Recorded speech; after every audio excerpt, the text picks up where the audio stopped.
vamos falar, né, de um assunto que tem sido muito debatido aí desde ontem, né, por conta da quarta turma do Superior Tribunal de Justiça ter decidido por 4 votos a 1 que o ex-procurador Deltan Dallagnol terá de indenizar o ex-presidente Luiz Inácio Lula da Silva por danos morais em R$75 mil.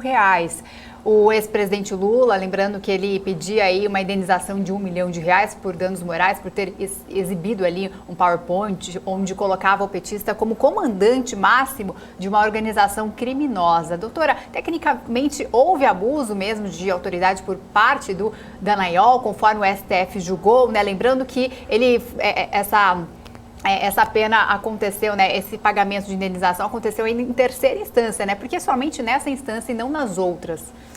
Então, no meu entendimento, não houve qualquer abuso de autoridade, qualquer excesso. O que houve foi apenas uma informação.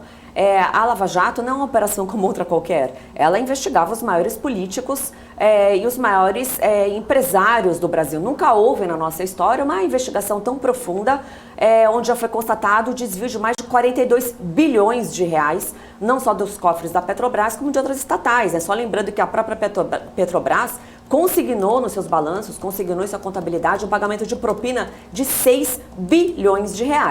Então não é fácil trabalhar nessa área. Eu trabalhei muitos anos no combate à corrupção. Não é fácil investigar poderosos, seja de pessoas que têm um grande poder político e econômico.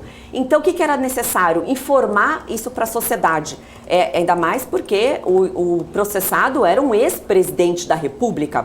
Então, todos os cuidados foram tomados e foi chamada essa coletiva, como nas demais operações. Sempre que tinha uma operação, a primeira operação deflagrada, foi feita uma coletiva. E nesse dia, como o caso era muito complexo, como envolvia muitas pessoas e muitas práticas de crime, foi utilizado aquele PowerPoint como um caráter ilustrativo para facilitar a compreensão.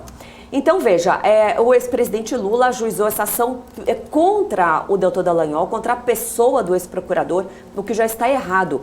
Porque se eventualmente quer se responsabilizar por dano moral algum servidor público ou ex-servidor público, o correto é processar o ente ao qual ele faz parte. O correto seria processar a União Federal. Então essa foi a primeira irregularidade. Então foi processado pessoalmente o ex-procurador.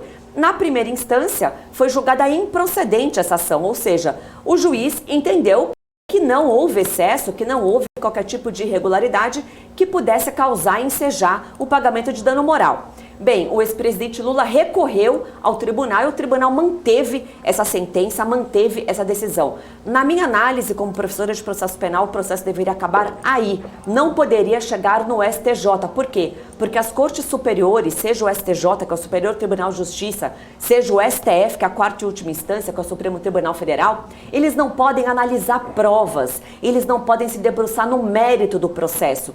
Cabe a essas cortes apenas analisar se houve ou não violação à lei, se houve ou não violação à Constituição. Inclusive o STJ, que é o Superior Tribunal de Justiça, tem uma súmula. O que é súmula? Súmula é como se fosse uma lei, é como se fosse uma regra do tribunal. E essa súmula diz que o STJ não pode analisar provas, não pode rever julgamentos proferidos por tribunal. E ele fez exatamente isso, ele reviu nesse julgamento, ele derrubou a decisão do juiz de primeira instância, derrubou a decisão do tribunal de segunda instância e aplicou essa condenação. Determinou que o Deltan Dallagnol indenize R$75 mil. Qual foi o argumento? O argumento do juiz relator é que ele teria usado frases impróprias ao dizer que o Lula seria o general, que ele seria o líder máximo da organização criminosa. Agora veja, para que a população entenda, é necessário fazer certas metáforas, para que a população entenda a gravidade que eram esses crimes e o grau de liderança do ex-presidente Lula na organização criminosa. E o ex-presidente foi justamente condenado por esses crimes em primeira instância, condenado também em segunda instância. O TRF4 aumentou a pena a qual ele foi condenado e foi inclusive condenado pelo próprio STJ, pelo Superior Tribunal de Justiça. Ou seja, um juiz da primeira instância, 3 juízes da segunda e mais 5 juízes entenderam que ele era o grande responsável pelo desvio da Petrobras. Então essa decisão do STJ tem várias falhas jurídicas, não poderia ter revisto as decisões anteriores e no meu entendimento foi um equívoco e faz parte dessa perseguição contra a Lava Jato e contra as pessoas que investigam a corrupção.